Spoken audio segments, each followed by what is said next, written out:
नमस्कार. वर्षास किचन मराठीमध्ये तुमचं सर्वांचं खूप खूप स्वागत. तर हो, तुम्ही थंबनेलला बघितलंय, मटरमध्ये थोडंसं बेसन टाकून आज आपण मस्त अशी झटपट चवदार रेसिपी बनवणार आहोत. त्यासाठी मी इथे फ्रेश मटार घेतलेले आहे. आता हे मटार आपल्याला उकडून घ्यायचे आहे. तर इथे हे 1 कप किंवा मग 1 वाटी मटार घेतलेले आहे. आता मी इथे पाणी उकळायला ठेवलेलं आहे आणि जे मटार आपण घेतलेले आहे ते आता आपल्याला इथे उकडून घ्यायचे आहे. तर एक 5 ते 6 मिनिट हे मटार मी छान असे मऊसूत होईपर्यंत उकडून घेते.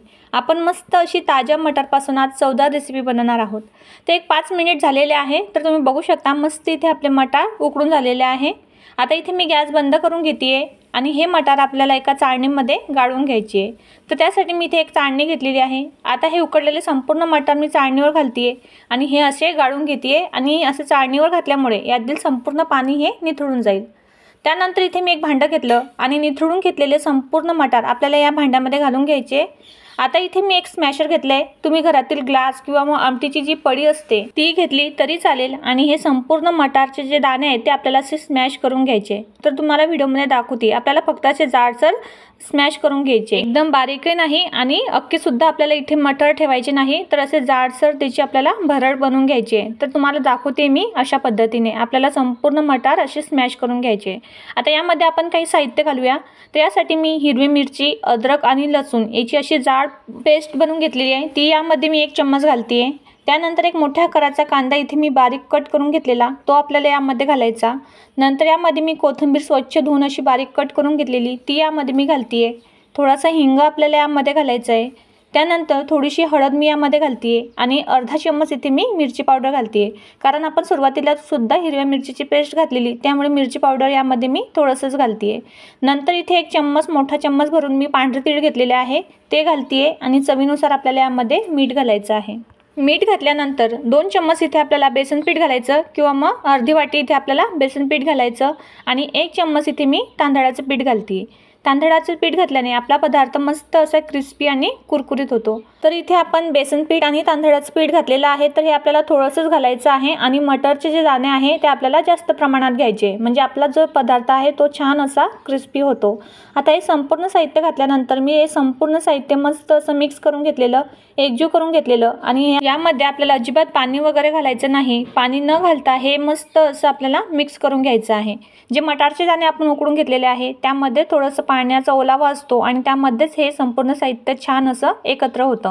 जर वाटतच असेल तर तुम्ही थोडंसं पाणी यामध्ये घालू शकता.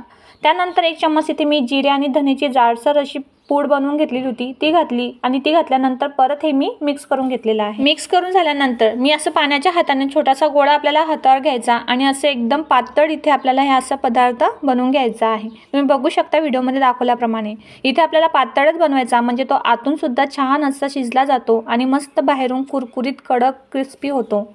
अशाच पद्धतीने मी तुम्हाला दुसरा सुद्धा इथे बनवून दाखवते. थोडासा पाण्याचा हात घ्यायचा आणि पाण्याच्या हाताने मस्त असं पातळ इथे आपल्याला हे असं बनवून घ्यायचं आहे.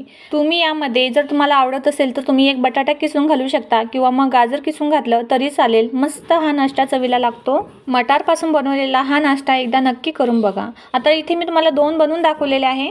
साईडला मी तेलही छान असं कडकडीत इथे गरम करून घेतलेलं आहे.